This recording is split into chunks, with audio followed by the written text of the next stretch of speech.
or dividend due thereon. जब तक ये नेगोशिएबल इंस्ट्रूमेंट की ट्रांसफर हो या शेयर ट्रांसफर हो, कोर्ट इस तरह से ऑर्डर कर सकती है कि किसी शख्स को अपॉइंट कर दे कि उस पर जो मुनाफा वगैरह है, जो इंटरेस्ट है, जो डिविडेंड है, वो रिसीव करे, and to sign a receipt for the same, and the receipt so signed shall be as valid and effectual for all purposes as if the same had been signed by the party himself. और वो जो मुनाफा receive करेगा, वो जो dividend receive करेगा, उसकी sign भी बना, सारी रिसिप्ट भी बना कर दे। और ये रिसिप्ट की हैसियत बिल्कुल इस तरह से होगी कि ये रिसिप्ट जो कंसर्न्ड पार्टी है, जिसको अदरवाइज पेमेंट करना थी, समझा जाएगा कि उस पार्टी की तरफ से ये रिसिप्ट है, क्योंकि सब कुछ कोर्ट के ऑर्डर के मुताबिक किया जा रहा है।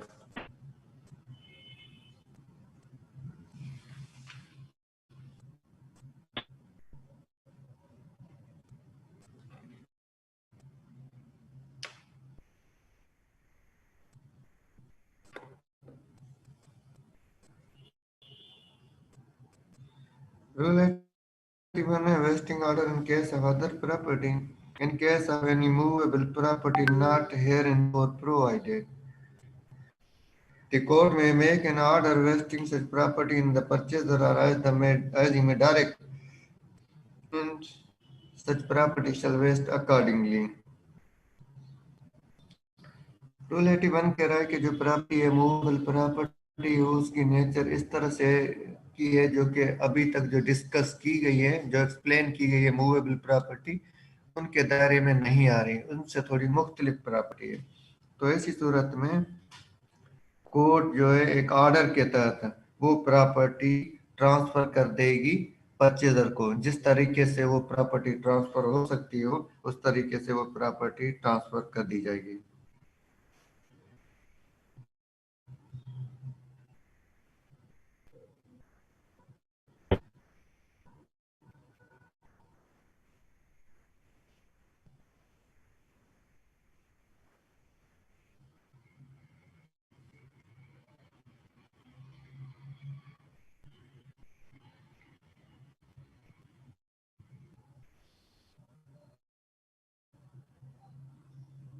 रूल 82 है, ये बता रहा है सेल ऑफ इमूवेबल प्रॉपर्टी। जो प्रॉपर्टी अटैच की गई और उनकी सेल के हवाले से ये रूल एक्सप्लेन कर रहा है, और जो प्रॉपर्टी है वो इमूवेबल प्रॉपर्टी है। रूल 82 बता रहा है कि what court may direct may order sale of immovable property in execution of decrees may be ordered by any court other than the court of small causes. Decree की execution में movable की property की sale का order कोई भी court कर सकती है, मां सवाए वो कोर्ट जो स्मॉल काज कोर्ट है। स्मॉल काज कोर्ट जो है इमूवेबल प्रॉपर्टी की सेल का ऑर्डर नहीं कर सकती, लेकिन इसके अलावा कोई भी कोर्ट इमूवेबल प्रॉपर्टी की सेल का ऑर्डर कर सकती है। एक मिनट होल्ड करें, मैं पानी पी लूं।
रूल 83 में बताया गया है कि postponement of sale to enable judgment debtor to raise amount of decree. Rule बता रहा है कि जो डिक्री के एग्जीक्यूशन में जो प्रॉपर्टी सेल हो रही है उसकी सेल पोस्टपोन कर दी जा रही है ताकि जो जजमेंट डेप्टर है उसको टाइम मिल सके ताकि वो उस डिक्री की एग्जीक्यूशन के हवाले से मतलब जिस वजह से वो उसकी प्रॉपर्टी जो सेल आउट हो रही है उसके वो पैसे कलेक्ट कर सके ताकि अपनी प्रॉपर्टी जो है वो सेल होने से बचा सके। Where an order for the sale of immovable property has been made, कि जब इमूवेबल प्रॉपर्टी जो है उसके सेल का ऑर्डर कर दिया गया है। If the judgment debtor can satisfy the court that there is a reason to believe that the amount of decree may be raised by the mortgage or lease or private sale of such property, के जो judgement debtor है वो court judgement debtor की immovable property की sale का order कर दिया है, कोर्ट ने ऑर्डर कर दिया है, लेकिन वो जजमेंट डेप्टर कोर्ट को सेटिस्फाई करता है कि there are reason to believe, कि इस बात के वो ग्राउंड वो जो रीजन पेश करता है वो इस तरह के है कि जिस जो कोर्ट के सेटिस्फाई करते हैं कि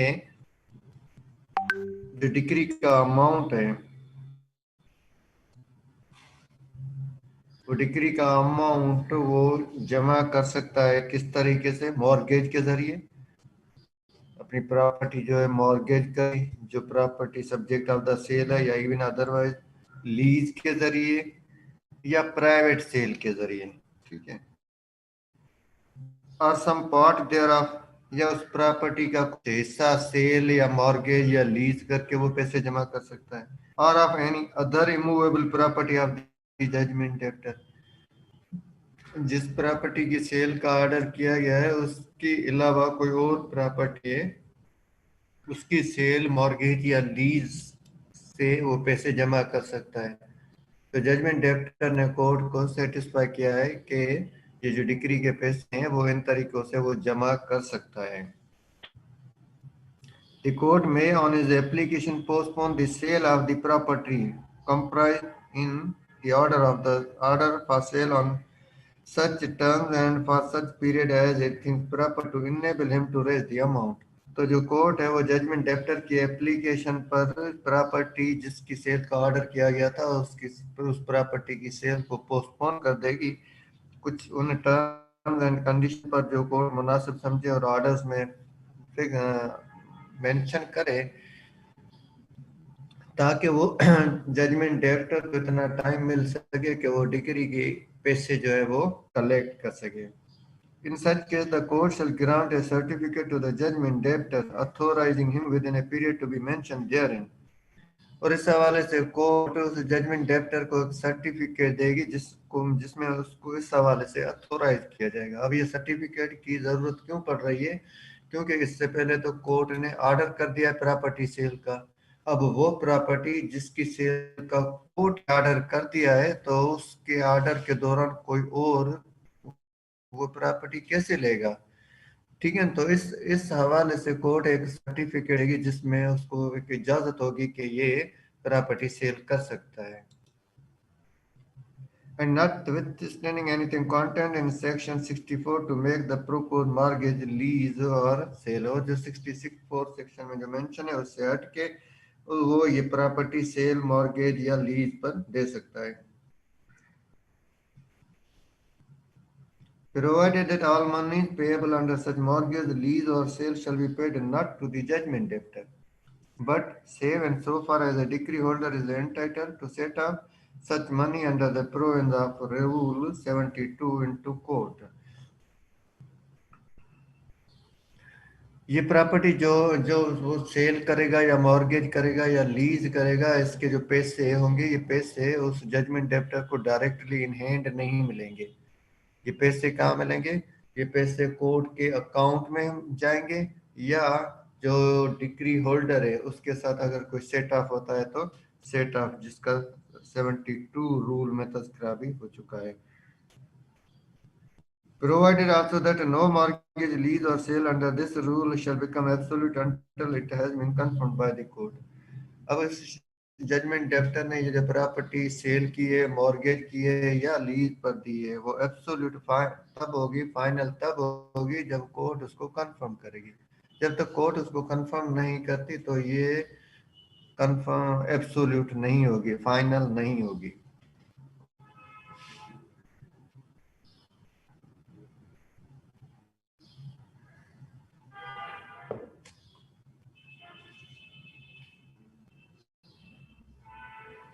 Nothing in this rule shall be deemed to apply to the sale of property directed to be sold in execution of a decree for sale and enforcement of a mortgage of or charge on such property.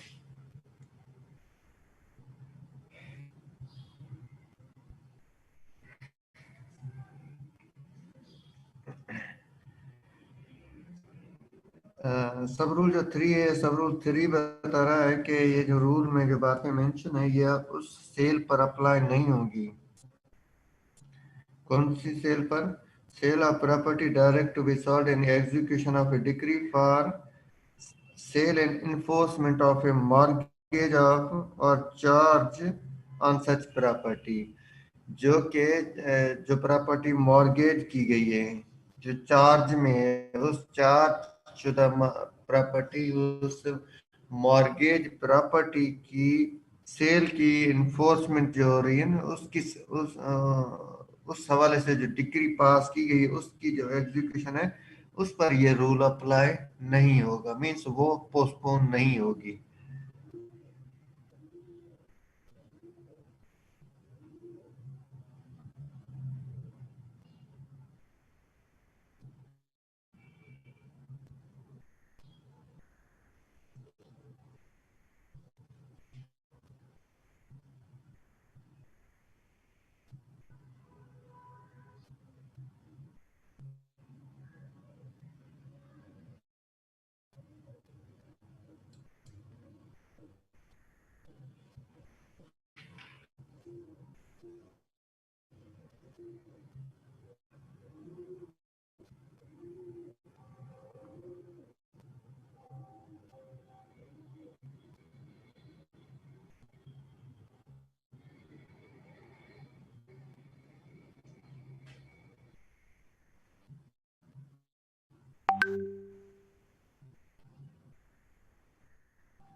Rule 84 है कि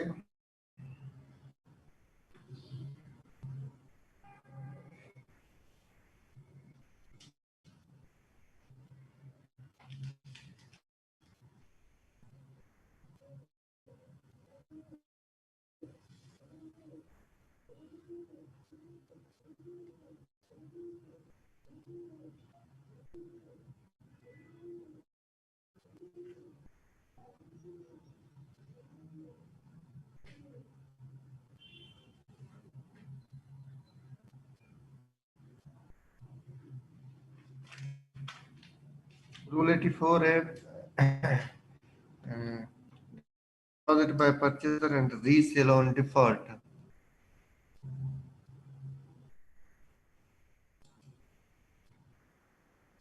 On every sale of immovable property, the person declared purchaser shall pay immediately after such declaration a deposit of 25% on the amount of his purchase money to the officer or other person conducting the sale, and in default of such deposit, the property shall forthwith be resold. कि जो movable property cell की जाएगी इन execution of decree, और वो person जो कि successful purchaser declare किया गया है, उस परचेजर को फौरी तौर पर 25% अमाउंट जो है, सेल अमाउंट जो है वो पे करना होगा। अगर वो ये परचेज मनी पे नहीं करता, कोर्ट का वो ऑफिसर या जो भी ऑफिसर है जो कि सेल कंडक्ट कर रहा है उसमें डिफॉल्ट करता है, तो ऐसी सूरत में ये प्रॉपर्टी दोबारा सेल की जाएगी। Where the decree holder is the purchaser, is entitled to set off the purchase money under Rule 72. The court may dispense with the requirements of this rule. अगर कोर्ट की इजाजत ने खुद डिक्री होल्डर ने ये property purchase की है, ठीक है ना, जिसका तज़किरा रूल 72 में भी आता है, जिसके तहत वो जो अपना डिक्री का अमाउंट है वो सेट ऑफ कर सकते हैं। तो ऐसी सूरत में उसको ये 25% अमाउंट जो है वो पे करने की ज़रूरत नहीं है, फौरी तौर पे करने की ज़रूरत नहीं है, क्योंकि वो तो अमाउंट जो है वो सेट ऑफ होगा।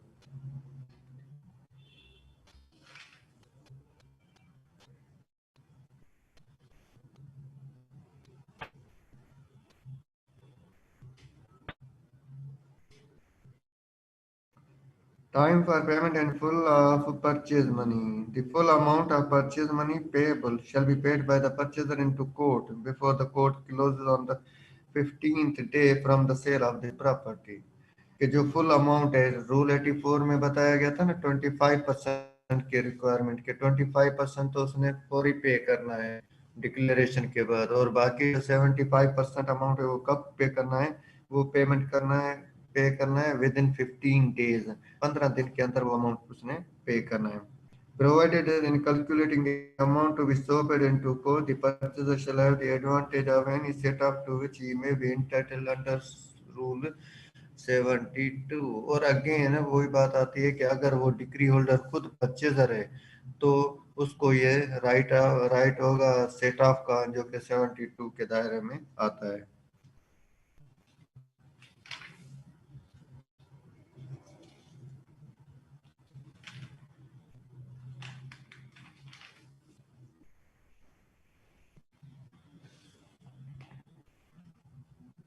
एटी सिक्स रूल है default procedure in default of payment.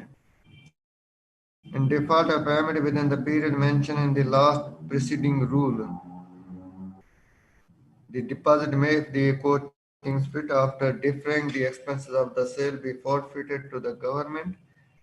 and the property shall be resold, and the defaulting purchaser shall forfeit all claim to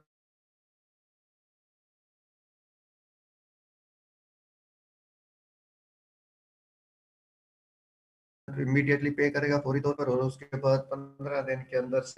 बकाया 75% अमाउंट पे करेगा। लेकिन अगर वो डिफॉल्ट कर देता है और इस टाइम पीरियड के अंदर पैसे जमा नहीं करवाता, तो उसका जो 25% जो अमाउंट है, डिपॉजिट है, वो 25% अमाउंट यूं समझें कि कोर्ट एक तरह से जब्त कर लेगी और प्रॉपर्टी जो है वो रीसेल होगी। अब रीसेल पर जो एक्सपेंसेस है वो उस 25% के अमाउंट में से डिडक्ट किए जाएंगे, कट किए जाएंगे, प्रॉपर्टी रीसेल होगी, और उस फर्स्ट परचेजर का इस प्रॉपर्टी पर कोई क्लेम कोई नहीं रहेगा कि अब ये प्रॉपर्टी मेरी है।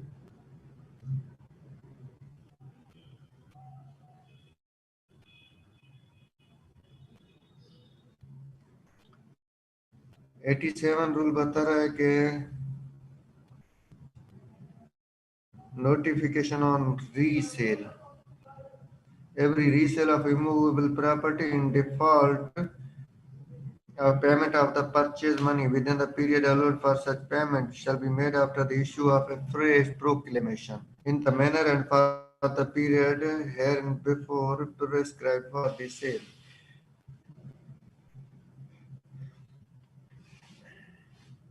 कि परचेजर की तरफ से जो सक्सेसफुल परचेजर था उसकी तरफ से पेमेंट में डिफॉल्ट करने की सूरत में कि उसने टाइम पीरियड के अंदर पेमेंट नहीं की और उस वजह से जो है वो प्रॉपर्टी रीसेल हो रही है, तो ये जो प्रॉपर्टी रीसेल हो रही है इसकी अगेन फ्रेश प्रोक्लेमेशन होगी, नया ऐलान में जारी होगा, जो कि एलामिया का तरीका जो हम पहले ही डिस्कस कर चुके हैं उस तरीके के मुताबिक, और उसके बाद वो प्रॉपर्टी दोबारा सेल की जाएगी। आज की क्लास का जस्ट ये लास्ट रूल पढ़ेंगे 88 के बिड ऑफ को शेयर टू हैव प्रेफरेंस, कि एक ऐसी प्रॉपर्टी है जिसमें दो पार्टनर हैं, तो अगर उनमें से कोई पार्टनर बिड लगाता है, वो परचेज करना चाहता है, तो उसको तरजीह दी जाएगी।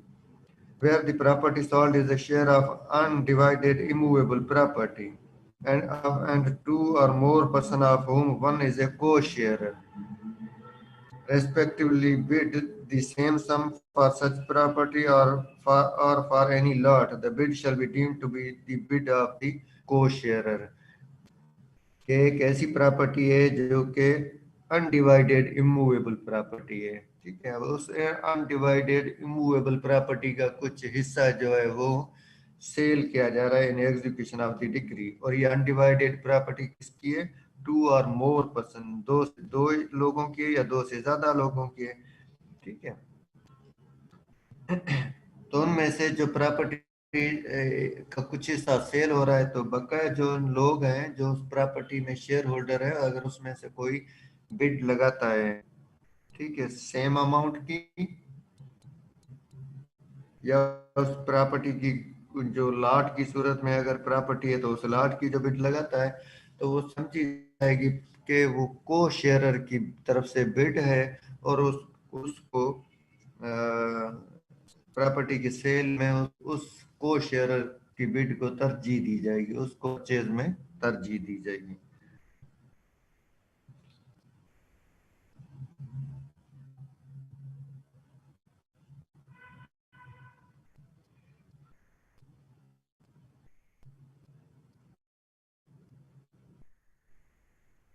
यहाँ पे हम स्टॉप करेंगे,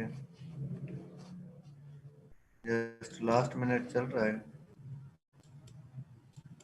हसनैन के अलावा तो सवाल नहीं पूछता, तो अगर हसनैन का सवाल है तो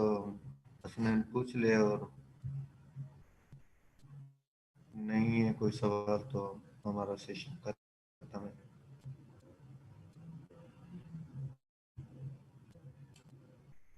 हसनैन मेरे ख्याल में यही नहीं है।